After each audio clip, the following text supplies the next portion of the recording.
Hello, my name is Vespera, and my sister watched while her husband beat me at 4 a.m. Not yelled, not argued, beat me until my ribs cracked and my mouth filled with blood.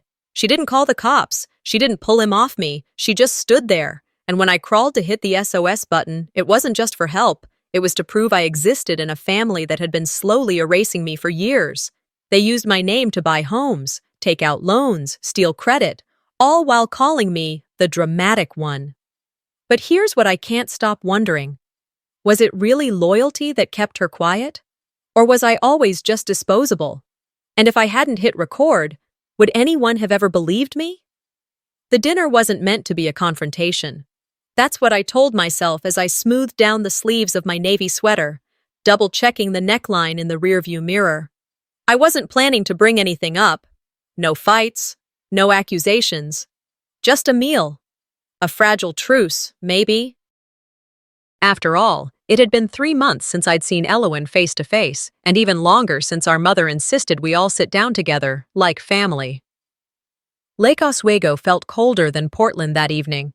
I'd parked 2 houses down, habit maybe, didn't want to block the driveway. Or maybe I just didn't want my car too close to the home where I no longer belonged. Their house, with its manicured hedges and ceramic pumpkin display, looked like something out of a real estate brochure. I stepped up to the door, rehearsing the smile I'd paced on when Thorne answered. He didn't disappoint. "Look who finally made it," he said as he opened the door. "The prodigal daughter returns." I smiled, polite but tight. "Traffic?" Thorne chuckled, already turning his back on me. "Yeah, well, we started without you. Elowen's inside." I stepped in. Same lemon sage diffuser in the hallway. Same framed quote about blessings and battles on the wall. It hadn't changed, but I had. Elowen was setting the last plate when I walked into the dining room. She looked up, startled for half a second, then quickly masked it. "Vess, you're here. That's good." Our mother beamed from her seat at the end of the table, hands folded neatly in her lap like she was in church. "We're all together. Finally." I sat across from Elowen, beside the empty chair that should have belonged to my late father. Had he still been alive, the place always felt colder without him. Dinner began with the usual small talk, how school was going for Elowen's daughter, how mother's arthritis flared up last week. I nodded in the right places, offered compliments on the food, kept my voice even, but Thorne couldn't help himself. "I read something interesting the other day," he said, carving his chicken a little too aggressively. "A blog post, actually, about family dynamics, gaslighting, emotional trauma, all that buzzword garbage." Elowen's fork paused in midair. My stomach dropped. Thorne looked at me, a smile playing on his lips. "Sound familiar, Vess?" I didn't answer. He continued, louder this time. "Some people just love making family look like villains. Makes them feel righteous, I guess." The air turned still. My mother blinked twice, her hands tightening around her water glass. "You've brought shame to our name, Vespera. You need to take that post down." The words hit harder than I expected, maybe because they weren't new, but hearing them aloud, in front of our mother, in front of Elowen, it felt final. Silverware clinked. No one moved. "Elowen!" I turned to her. Just one word, just her name. She didn't meet my eyes, didn't say a word. She picked up her wine glass and sipped slowly, like it was the most important thing in the world at that moment. That silence, it was louder than Thorne's voice. It was louder than the entire room. I stood up. My chair didn't even scrape against the hardwood floor. It lifted with me, light. I didn't shout, didn't slam anything. I just looked at the woman who used to braid my hair and whisper secrets under the covers. "Thanks for dinner," I said. Thorne leaned back smugly. "It's always the quiet ones that make the most noise." I paused at the doorway, fingers curling around the knob. "I'm not the one making noise," I said, voice calm. "I'm the one finally done pretending there's nothing to hear." The drive back to Portland was mostly dark and quiet, save for the hum of traffic on I-5. I didn't turn on music. I didn't need noise. I needed clarity. Back at my apartment, I slipped off my shoes, dropped my keys into the bowl by the door, and sat on the couch without turning on the lights. Just me, the dim glow of the hallway, and the weight of what hadn't been said. I opened my laptop. I wasn't looking for trouble, not really. But as I scrolled through old emails, a name caught my eye. The bank's rejection letter from last year. The loan I'd applied for to start my consulting firm. The letter that had said I already had too much debt, despite my excellent credit and minimal spending. I clicked it open. There was a number listed in the notes, a cross-reference address I didn't recognize, one that had never been mine. Something didn't add up. And suddenly, I wasn't just hurt. I was alert. That was the night I realized silence is just another way of choosing sides. I didn't sleep much that night. After the dinner, the drive, and that email, my mind wouldn't settle. I kept turning it over in my head, trying to convince myself there was a logical explanation. Maybe it was a clerical error. Maybe someone had typed my name by mistake. But I knew better. The next morning, I woke up groggy and aching in a way that went beyond exhaustion. It was that kind of ache that clings to your bones after an emotional ambush. I dragged myself into the kitchen and started the coffee machine, the steady drip the only sound in the room. I stared out the window while it brewed, trying to convince myself not to look at the email again. But I did. The sender was the family's mortgage advisor, not mine. I never even applied through them. The body of the message was brief, almost clinical. A confirmation of the mortgage details for Elowin and Thorne's secondary property, a rental they supposedly financed themselves. But what stopped me cold was the guarantor line. My name, my full legal name, no middle initial error, no address typo. I read it 3 times, then set my phone down next to the mug I hadn't touched. The steam rose for a while, then disappeared, just like the trust I once had in my sister. By mid-morning, the walls of my apartment felt like they were closing in. I needed air, or distance, or maybe just answers. So I drove. It was a short trip across town to our mother's place, same house we grew up in, same beige siding, same flower bed she hadn't properly weeded since 2012. I didn't tell her I was coming. I didn't want a performance. I just needed to see something. When she opened the door, her face lit up. "Vespera! What a surprise!" I offered a smile I didn't feel. "Just thought I'd stop by." Come in, come in. I was just folding laundry." I followed her inside. The living room still had the same plaid couch and the same faint scent of lemon cleaner. But what stopped me wasn't the smell or the sofa. It was the hallway wall. New picture frames, right in the center, a large canvas print of Elowin, Thorne, their daughter, and our mother.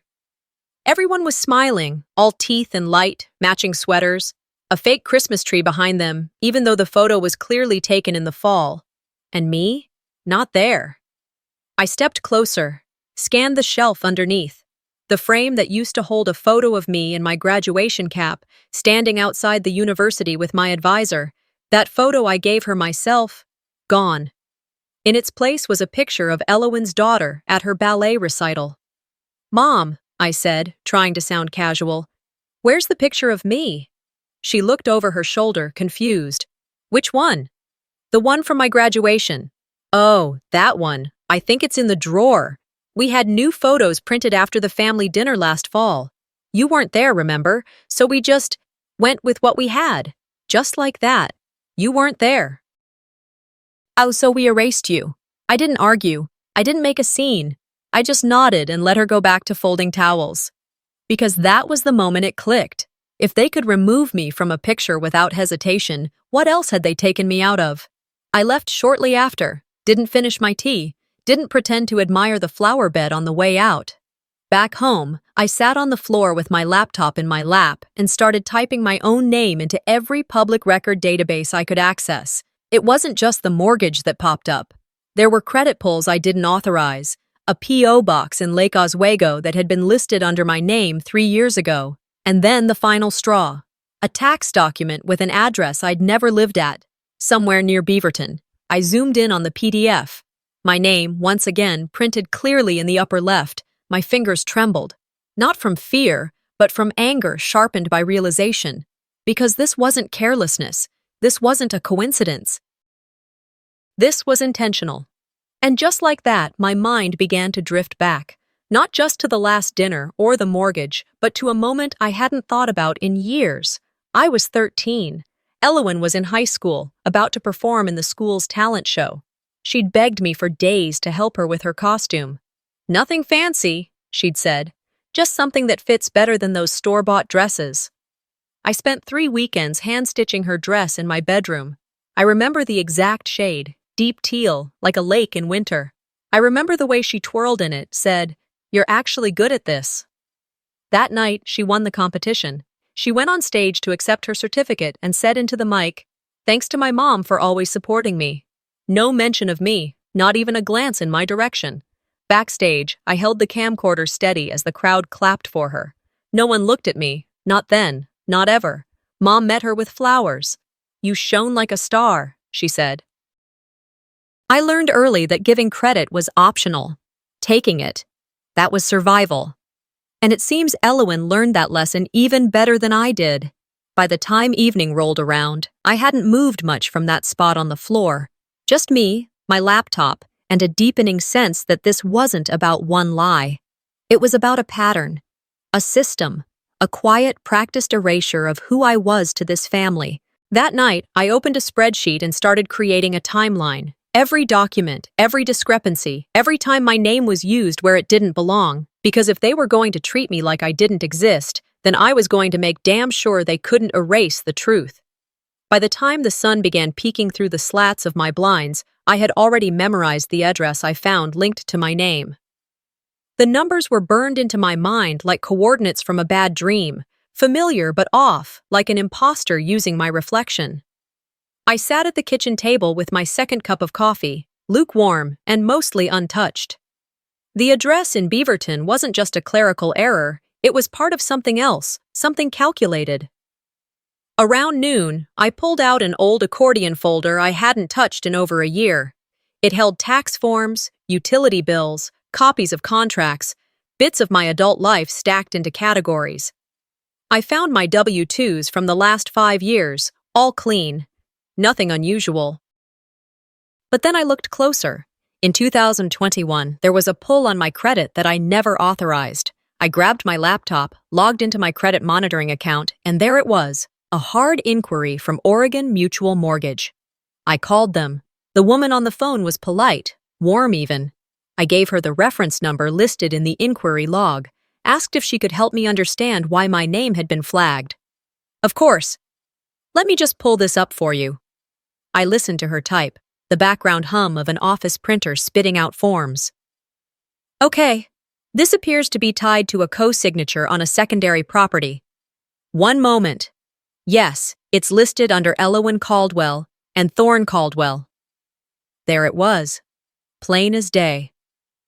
"I didn't sign anything," I said, my voice firmer than I expected. "I've never authorized anyone to use my name for any property, especially not them." The woman hesitated. "It shows your signature here." "Do you want me to email the scanned documents?" "Yes."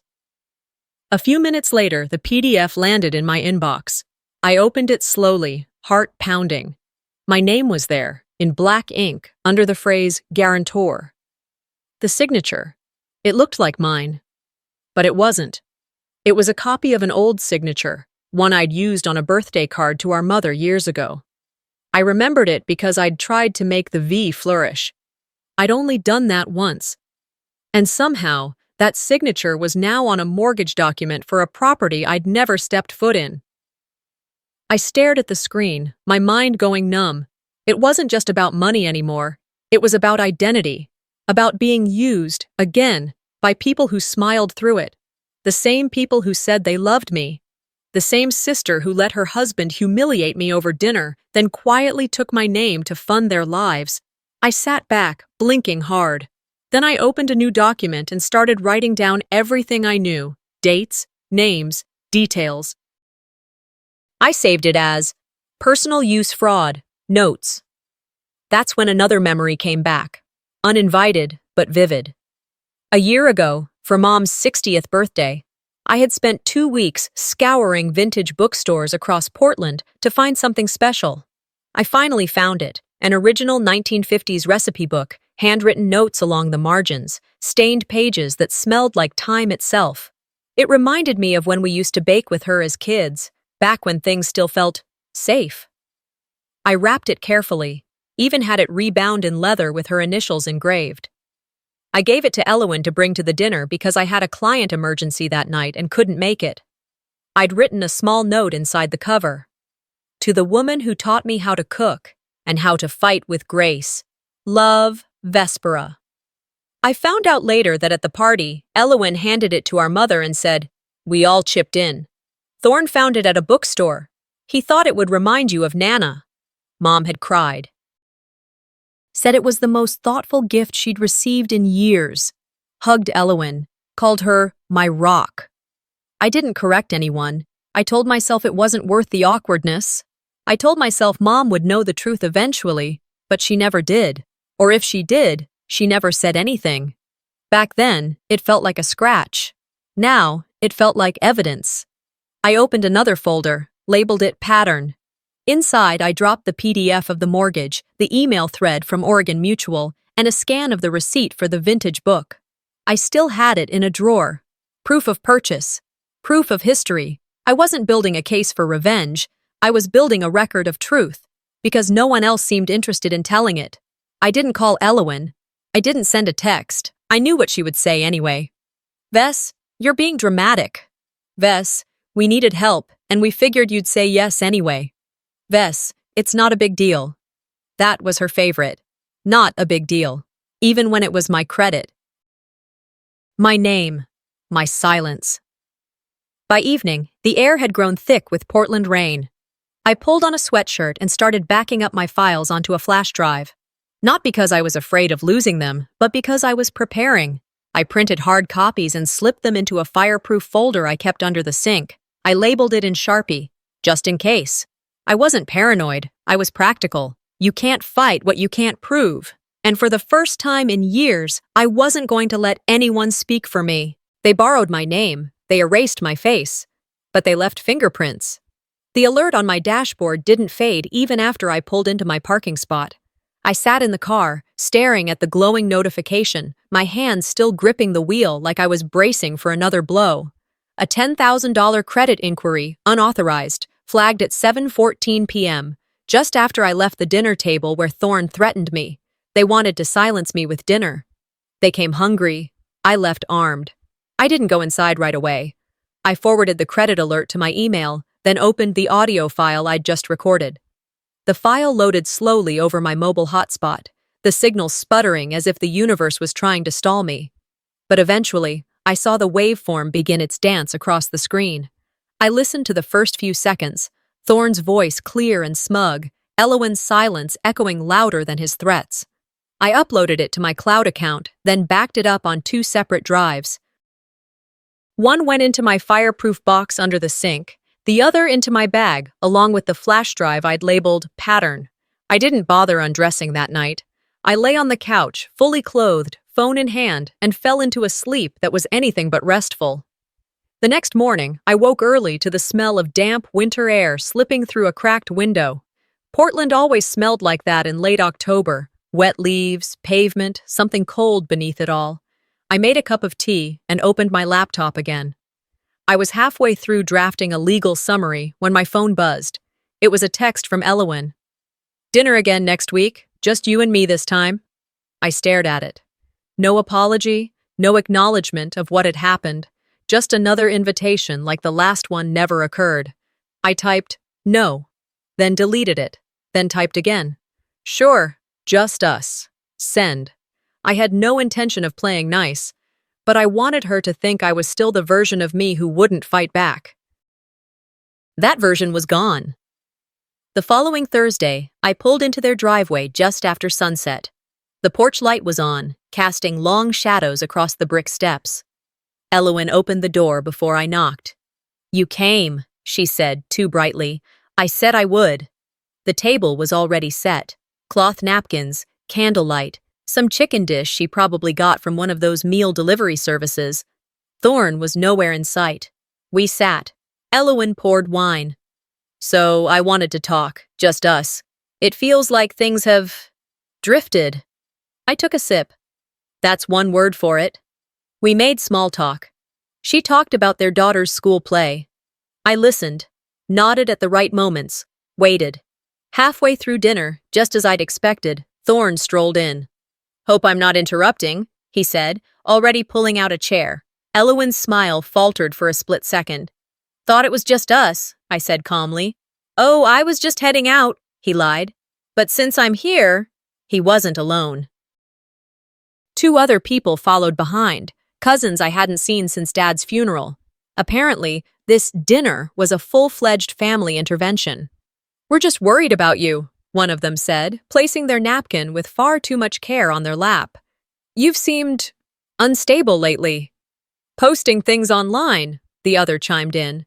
"Dragging your own family through the mud?" My heart pounded, but my hands didn't shake. Instead, I smiled, reached into my coat pocket, and clicked the tiny recorder. "Go on," I said. They did. Thorne led the charge, of course. "You used to be quiet. We respected that. But this attention-seeking nonsense? You've crossed a line, Vess." Elowen stayed silent. Of course. The only sound from her was the occasional clink of fork against plate. She never once looked at me. They talked for 20 minutes, accused me of everything from being selfish to mentally unstable. The word hysterical was thrown in there. Ungrateful, too. Eventually, Thorne leaned back in his chair and said the thing he'd clearly been holding in. "If you keep this up, you'll regret ever crossing me." I didn't respond. I just turned off the recorder and reached for my bag. "Thanks for dinner," I said. "As always." Elowen finally looked up. "Vespera, please, don't take this the wrong way." "I never do," I said. "That's the problem." Back in the car, I uploaded the recording immediately, labeled it October Dinner, full.mp3. I sent a copy to my secure drive, another to my attorney's cloud folder. Then I checked my bank accounts. That's when I saw it. An alert from TransUnion. Another inquiry, this time from a luxury home furnishing company. Pre-approved for a line of credit under my name. They weren't just borrowing my name anymore. They were spending with it. I gripped the steering wheel until my knuckles ached. This wasn't carelessness. This was escalation. They wanted me to feel cornered. But they didn't know me anymore. They still thought I was the girl who stitched a dress and kept quiet when no one thanked her. The woman who gave vintage gifts and smiled when someone else took credit. That woman was done waiting for permission to matter. By Friday morning, I was back in my apartment, sitting at the edge of my bed, staring at the message I had sent Elowen the night before. "Next time you borrow something, ask first. You won't like what's coming." She hadn't replied, but I didn't expect her to. She was never good at answering hard truths. She preferred to wait them out like storms, long enough and maybe they'd just pass. They weren't going to pass this time. The following day, I had been invited to speak on a panel at a local high school, Lake Oswego Academy, during their parent engagement week. The theme was healthy boundaries in modern families, which was ironic considering the fact that my own family wouldn't know a healthy boundary if it hit them in the face. But I accepted the invitation weeks ago, before all this. I figured if there was ever a time to speak up, it was now. I spent the morning revising my talking points, not because I didn't know what to say, but because I knew I'd need to keep it tight. Too much vulnerability, and they'd dismiss me. Too much fire, and they'd brand me as angry. So I settled for clarity, straight, clean lines between fact and feeling. And underneath it all, one sentence I kept circling back to in my mind. If you've ever been punished for protecting your peace, then you're not the one who broke the family. At noon, I drove to the school. It was already buzzing with students, parents, and faculty. Folding tables lined the main corridor, covered in PTA flyers, fundraiser candy bars, and laminated signs about mental health resources. A woman with a clipboard greeted me at the gym doors. "Hi, are you Vespera?" "Yes." "Oh, great, you're one of our featured speakers. We're so glad to have you." She walked me to a table at the front where the other panelists were seated. A therapist from Eugene, a high school counselor, and a local pastor who worked with families in crisis. We exchanged polite hellos. I recognized a few faces in the audience. Teachers, parents. And then, there he was. Thorne. Standing at the back, arms folded, sunglasses perched atop his head, like he was some kind of undercover agent at a town hall meeting. I could feel the air in the room shift the moment he entered. My turn to speak came after the therapist's opening talk. I stood, walked to the podium, and took a breath. The microphone caught my inhale. The feedback screeched softly. I want to talk about the kind of family dynamics that don't make it into Christmas cards, I said. The ones that hide beneath polished Facebook photos and well-manicured lawns. A few heads turned. One person chuckled nervously. Let's talk about how control can look like concern and silence can sound like support, until you realize neither of those things protect you. I was 2 paragraphs in, just starting to tell a story about a woman who was called ungrateful for asking questions when the microphone cut out. Just like that. The lights stayed on. The screen behind me flickered but didn't go dark. It was only the mic. Dead. There was a stir in the audience. I caught eyes with the tech at the side of the gym. He jogged over, leaned in. Sorry, he whispered. We were told to keep things positive. Someone filed a content complaint. I looked beyond him to the back of the room, and there he was. Thorn. Arms still folded. Still watching. Of course. I stepped away from the podium and stood center stage. I didn't raise my voice. I didn't need to. If you've ever had your voice taken from you, speak anyway, I said, loud enough to reach the 3rd row without a mic. Even if it's quiet, even if it shakes. The room hushed. Some faces turned toward me with new attention. Some looked away, but I kept going. 5 minutes, 10. I finished the story. I spoke about how honor is sometimes used as a muzzle, how family can be the place where silence is not golden, but required. I thanked them, then sat back down. No one clapped, not right away, but someone nodded, and someone else wiped a tear. That was enough. After the panel, I left quickly. I didn't want to stick around for pleasantries. I needed to breathe, I needed space, but I didn't go home. I drove straight to my mother's house. She wasn't expecting me. I let myself in with the key she forgot to ask back years ago. Vespera? She called from the kitchen. I just need a few things, I said. She didn't stop me. I went straight to the hallway closet where she kept old legal documents, deeds, tax records, insurance forms. I flipped through file after file until I found it. The deed to her house. I pulled it out, opened it, looked at the names. Elwyn Caldwell, Thorn Caldwell, no Vespera. But I remembered the checks I sent when she was on the verge of losing the house.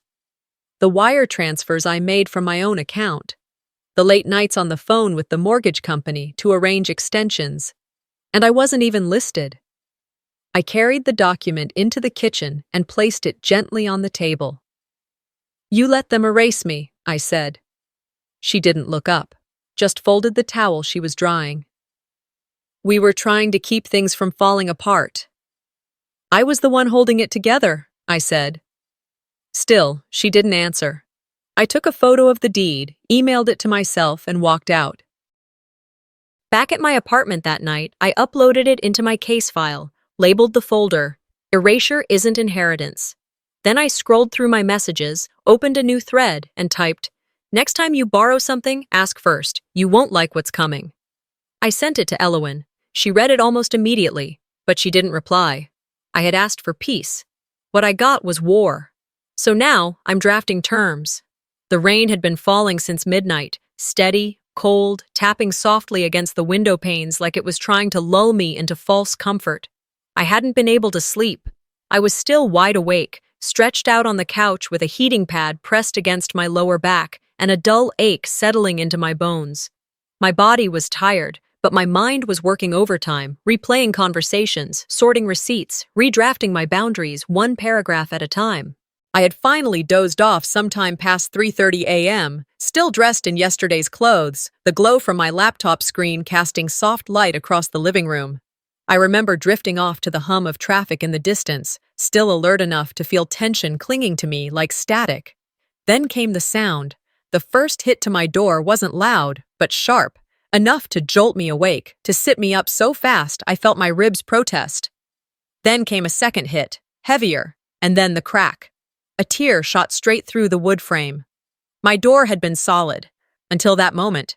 I didn't have time to scream. I didn't even have time to curse. Thorne stormed in like a man who believed consequences were beneath him. He wasn't just angry, he was something darker. Sweaty, breath ragged, eyes red like he hadn't slept in days. "You think you can humiliate my family?" he shouted. "You think this is some kind of game?" Before I could move, his hand wrapped around my wrist. Then my hair. He yanked me off the couch, slammed me back against the wall so hard I saw spots. The corner of a picture frame caught the back of my shoulder, tearing through the fabric of my shirt. "You shamed my family's honor," he roared. And it wasn't metaphor anymore. It was something primal. He wasn't talking to me. He was talking to his own shame, to whatever cracked version of masculinity he thought I had threatened. He kicked, hard, right in my side. I folded in on myself as pain erupted through my chest and ribs.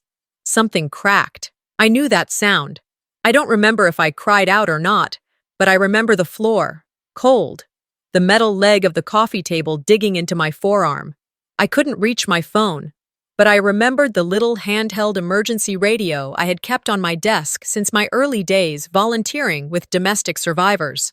I had mocked myself for keeping it, hadn't touched it in years, but it was close.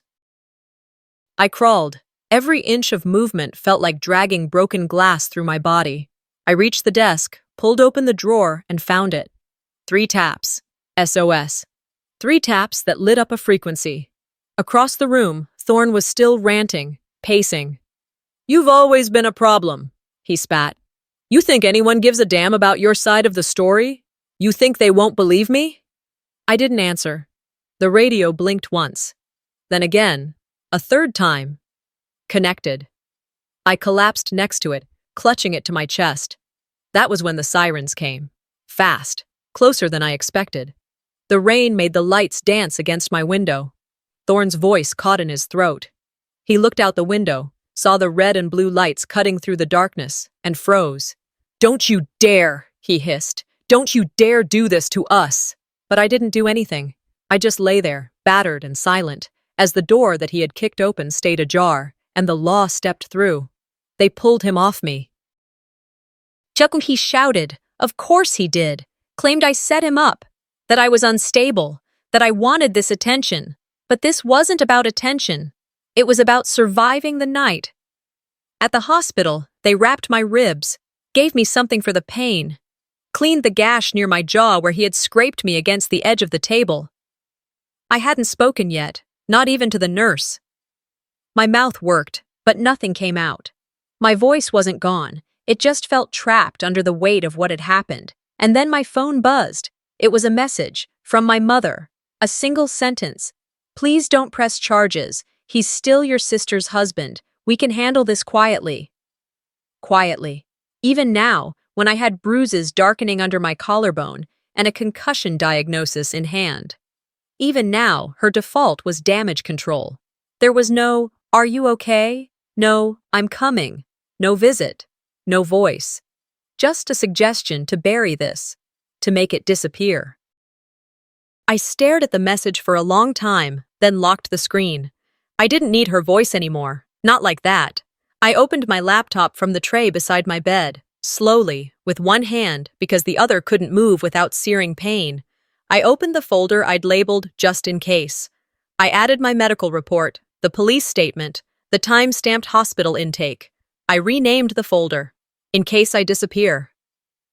Later that night, long after the nurses dimmed the lights, my phone buzzed again. I almost ignored it, but something made me check.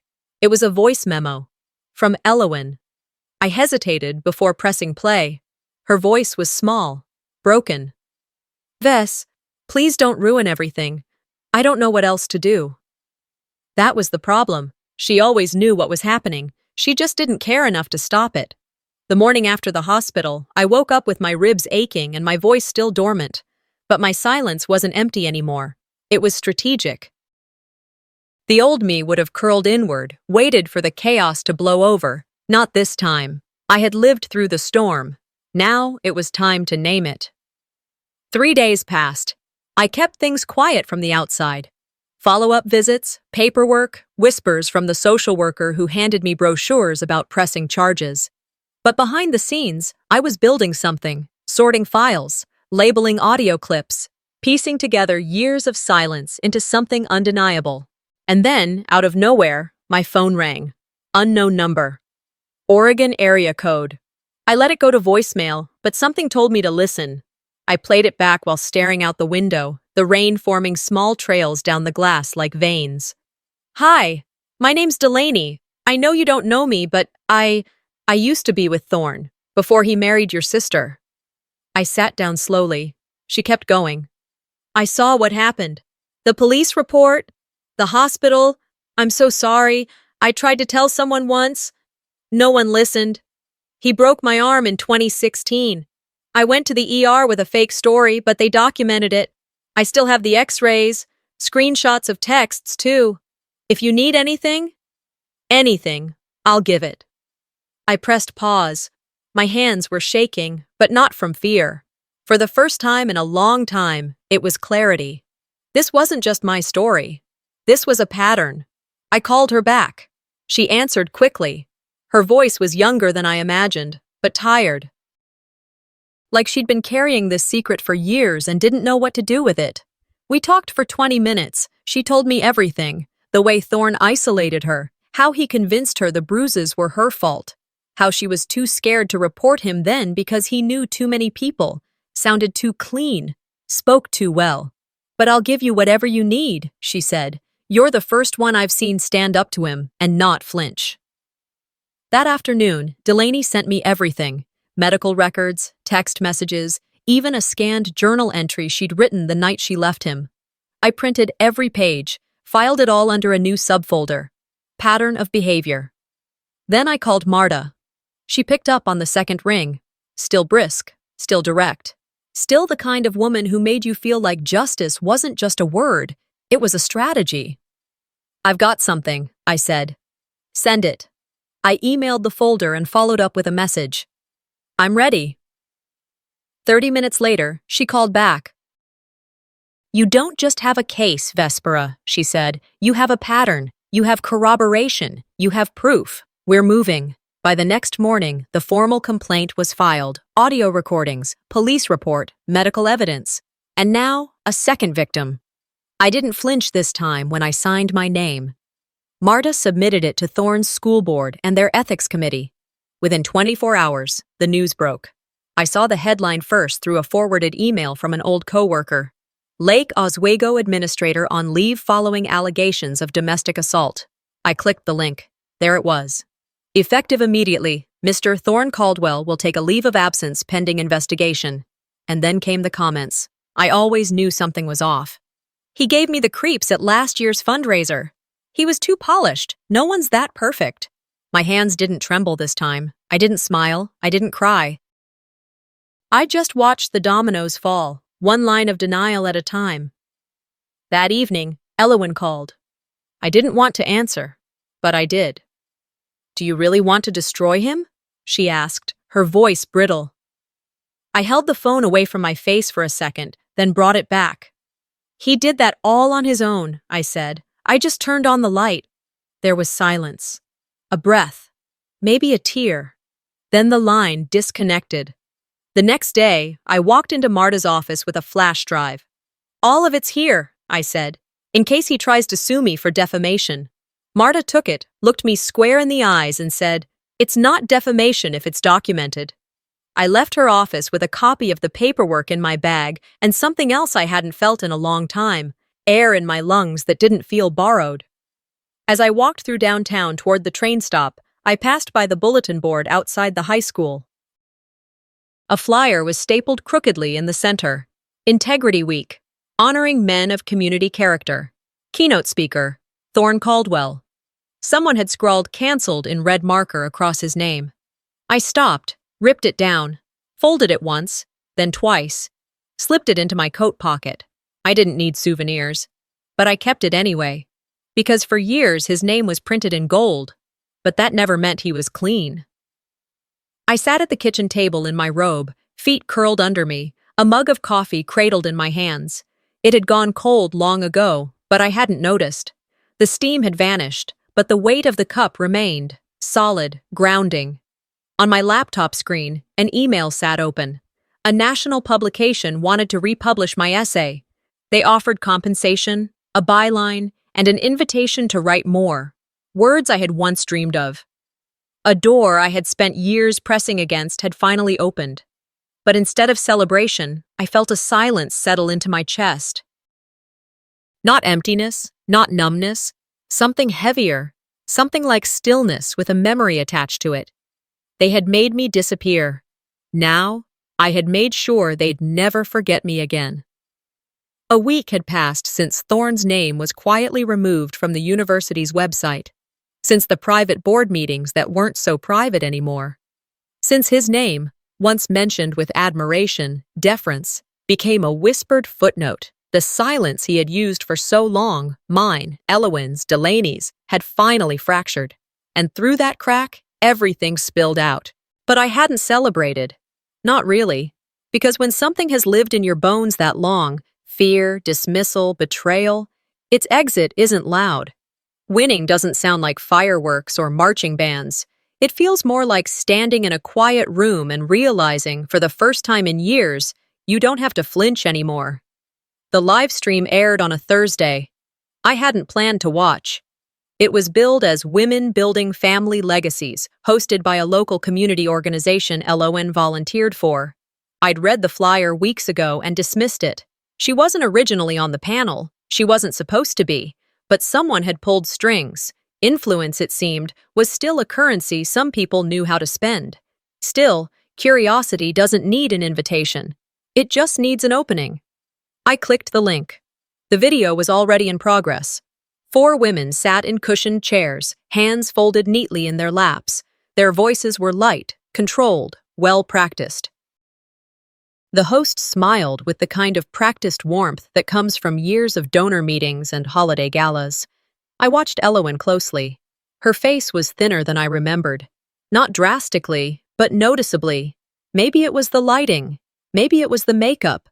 Or maybe guilt has a way of reshaping people. The moderator turned toward her. Elowyn, you work closely with families and children. I want to ask, how have you supported women in your own family when they've faced hardship? It wasn't just a question. It was a weight dropped into the center of the room. I leaned back in my chair, crossed my arms.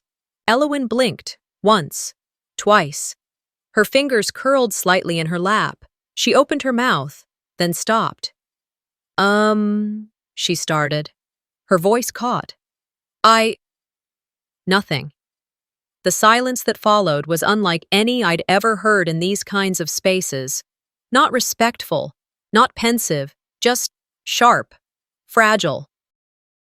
The other panelists turned toward her, some leaning forward as if to fill the gap. Elowyn shook her head slightly, looked somewhere off camera, and then she cried. Real tears. No blotting, no recovery line. The chat box lit up instantly. Is she okay? What's happening? Is she crying because of the school thing? Wait, is this about her sister? And then, without warning, the stream cut to black. Just like that. I closed the tab and didn't move. 5 minutes passed, then 10. And finally, I opened the document folder on my computer. The essay I had written the week before was already there, waiting. I had revised it, removed names, made it lean and surgical, no accusations, no theatrics, just truth laid bare. I read it through once more, then I hit publish. The title, The Night My Family Taught Me How to Survive Alone. No metaphors, no self-pity, just memory, shaped into language. It didn't take long. Within the hour, the piece started to travel. I hadn't posted it anywhere, hadn't tagged or messaged anyone, but people found it. It showed up on domestic violence forums, then in newsletters for women's shelters, then in private Facebook groups dedicated to survivors of familial trauma. Women I'd never met reached out, writing, "That was my story too." Strangers thanked me for articulating what they hadn't been able to name. A few even shared their own stories, paragraphs layered with grief, resilience, and something that looked a lot like hope.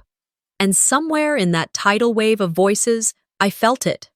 Not closure. Closure is too neat, too final. It requires acknowledgement, apology, reconciliation. What I felt was something quieter, stronger, freedom. Later that night, my phone buzzed. A voicemail from my mother. I didn't pick up. Let it roll to voicemail on purpose. I listened while brushing my teeth, leaning against the bathroom counter. "You didn't have to say all that publicly," her voice said, tight, measured. "It's embarrassing. You've already hurt enough people." I paused, then deleted it without hesitation.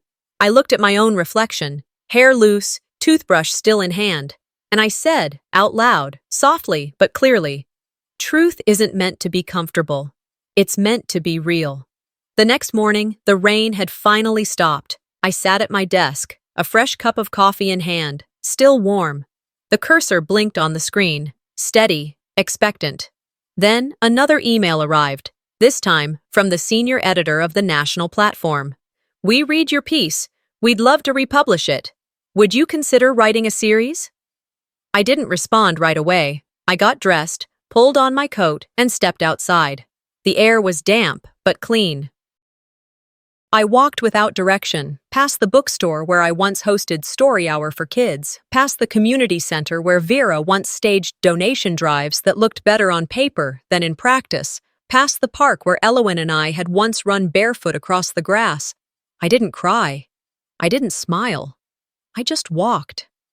Each step felt like something old leaving my body. Shame, silence, the ache of being minimized. Each breath felt more like mine. They made me small for years. They clipped my voice and called it civility. They erased me and called it unity.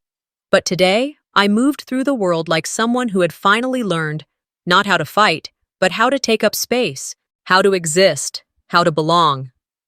The message came on a quiet Sunday morning, just as I was pulling fresh sheets from the dryer. My phone buzzed on the counter. I glanced at it, expecting another email from a reader or a newsletter I forgot to unsubscribe from. Instead, it was a text from a number I recognized. "Are you mad at Mommy? She cries a lot now. She said you were brave."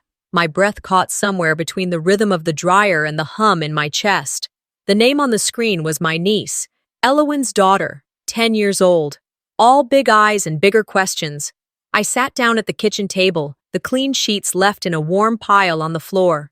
I typed a reply, "I'm not mad," then erased it. Wrote, "Some people cry when they know the truth." Deleted that too. Eventually I settled on, "Tell her I hope she finds her voice too." I pressed send and set the phone down, my fingers still hovering above the screen, as if more words might magically appear to fix what none of us could say aloud. It was the first real connection since the essay went viral. Since Thorne's name was removed from every board, his position replaced with a sterile press release and a statement of zero tolerance. Since Elowen's panel appearance ended in tears and the school quietly canceled all her speaking events. Since my mother's voicemail, where she called my honesty embarrassing, I hadn't replied to any of them, until now. Later that afternoon, I decided to go through the hall closet. It was something I'd been avoiding for months. Old coats, a box of tangled extension cords, a crate of books that still smelled like the used bookstore I used to volunteer at in college. Buried beneath a stack of winter scarves, I found it. A little voice recorder. I hadn't seen it in years. Curious, I popped in new batteries, pressed play, static, then a voice, soft, off-key, familiar. My mother, singing a lullaby. "You are my sunshine," slow and warbled, the kind of lullaby that didn't follow a perfect tune but wrapped around you like a blanket anyway. I sat on the floor. Didn't cry, just listened. That sound, gentle, once protective, felt so distant now. A version of her I remembered only in fragments. A woman who used to tuck me in and hum to drown out thunder. Who sat beside me when I was too afraid to sleep alone. Who promised, "Nothing bad will happen to you, baby. I'm right here."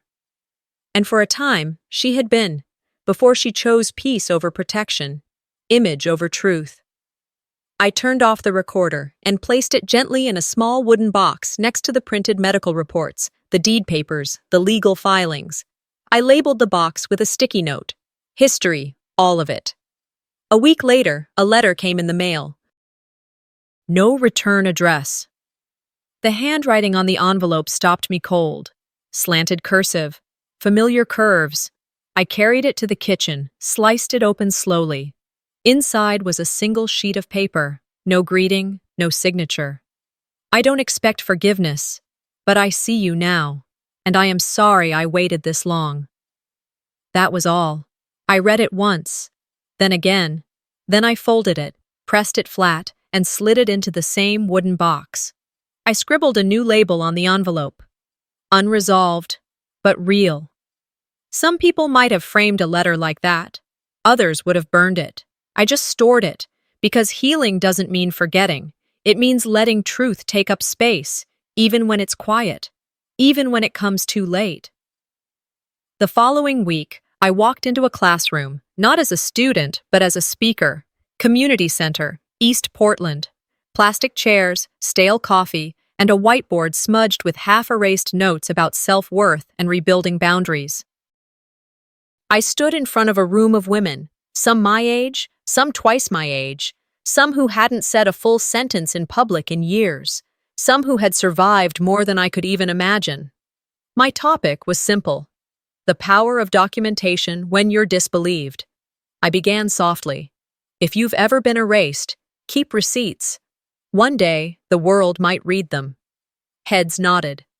Eyes welled up. There were no grand speeches, no applause breaks, just knowing glances, shared sighs. We didn't need fanfare. We needed truth. I spoke for 20 minutes, then opened the floor. A woman in the back raised her hand, said her brother-in-law stole her retirement funds and her family called her crazy for pursuing it. Another woman whispered that her ex still had her birth certificate and social security card locked in a file cabinet. I listened. We didn't solve everything that day, but we stood in the same room with our truths, and no one flinched. That night, I walked home under a sky that hadn't yet decided if it wanted to rain. The air was damp, but I didn't feel heavy. I unlocked my front door, hung up my coat, and sat down at my desk. The email from the editor was still there. Subject line, "Your voice matters, let's build on it." I clicked reply. Yes, let's talk next steps. There's no next chapter for them, but there is one for me, and I'm writing it, one truth at a time. Sometimes, the loudest betrayals are the ones wrapped in silence. This story isn't just about one night of violence. It's about all the little moments of being erased, overlooked, and doubted by the people you were taught to trust most. But what happens when a woman decides to stop asking for permission to be believed? If this story made you feel something, if it reminded you of your own experience or opened your eyes to someone else's, leave a comment below. Have you ever been silenced by your own family? Don't forget to subscribe for more powerful, real-life family stories like this one. Your voice matters here.